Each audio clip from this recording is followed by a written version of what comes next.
এতিয়া উৎকোচৰ কথাটো মই গম নাপাওঁ। মই জাষ্ট বিল বনাব লাগে, মই অনলাইন কামখিনি কৰোঁ।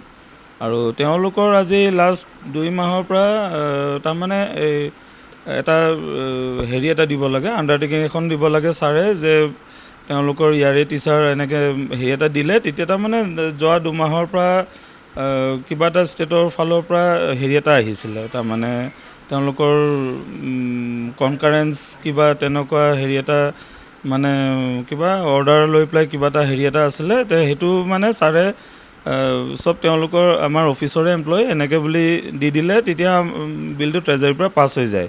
সেইটো যোৱা মাহতো আমি তেনেকৈ কৰি দিছোঁ, এই মাহতো দিয়া হ'ল। LP টিউটৰখিনিয়ে পালে, UP টিউটৰখিনিও পালে। গ্ৰেড 4 ৱেজেছখিনি ৰৈ গ'ল, কিবা ডকুমেণ্টছৰ অকণমান হয়তো আপলোড দিওঁতে বা কিবা হেৰি কৰোঁতে যদি খেলি মেলি হৈছে, এইটো ক'ব পৰা নাই, কাৰণ সেইদিনাখন ছাৰ সেয়া আমাৰ ইয়াতো অফিচৰ ঘটনা এটা হ'ল, সেই তেতিয়াৰ পৰা মই এইখিনি বিষয়ে এইটো চাব পৰা নাই। চাম বুলিতো ভাবিছিলোঁ সোমবাৰে, কিন্তু এই প্ৰব্লেমটো ৰৈ যোৱাৰ কাৰণে এতিয়া বৰ্তমান ৰৈ আছে। এতিয়া নতুন ধৰক যদি এতিয়া DDO যদি আহে তেতিয়া কামটো হ'ব, আৰু সেইটো কাৰণে এতিয়া বস্তুটো চাব পৰা নাই। এতিয়া তাৰমানে এই দৰমহা আমি বনাই পঠাই দিয়া হৈছিল, ট্ৰেজাৰীৰ পৰা ৰিজেক্ট কৰি দিয়া হৈছে। তাৰমানে সেইটোৱে কিবা ডকুমেণ্টছ আপলোড দিওঁতে হয়তো কিবা চাগে ধৰক কিবা এটা হ'ল, এতিয়া সেই বস্তুটোকে চাবৰ কাৰণে এতিয়া ধৰক প্ৰব্লেমটো আহি গ'ল। সেই প্ৰব্লেমটো অহাৰ কাৰণে বৰ্তমান এতিয়া ফিন আছামটো খোলা হোৱা নাই, তাৰমানে কাৰণ ছাৰো অলৰেডি সেইটো ইনচিডেণ্টটো হৈ গ'ল, আৰু এতিয়া খুলিবলৈ ফিন আছামটো, কাৰণ DDO যিহেতু নাই, সেইটো কাৰণে খুলিবৰ কাৰণে অলপ অসুবিধা হৈ আছে এতিয়া। আৰু নাই, এইটো ছাৰ আহি গ'লেই ঠিক হৈ যাব, নতুন যোনে জইন কৰিব।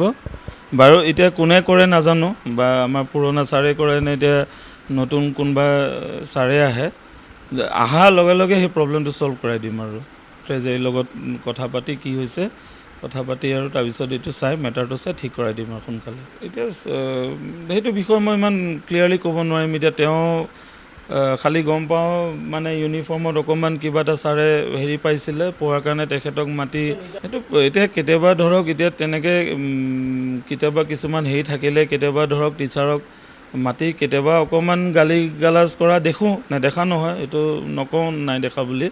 কিন্তু সেয়া, কিন্তু ধৰকচোন এতিয়া তেওঁ কি কাৰণে এতিয়া মৃত্যুবৰণ কৰিলে বা কি, সেইটো মই ক'ব নোৱাৰিম। কিন্তু তেওঁ ধৰক তেতিয়া ইউনিফৰ্মৰ কথা এটা আহিছিলে, কথাটোৰ কাৰণে ছাৰে তেখেতক মাতিছিলে, মাতি তেওঁক ক'লে যে আপুনি মাৰ্চৰ ভিতৰতে ক্লিয়াৰ কৰিব লাগিছিল, আজি তাৰিখলৈকে কিয় ক্লিয়াৰ কৰা নাই।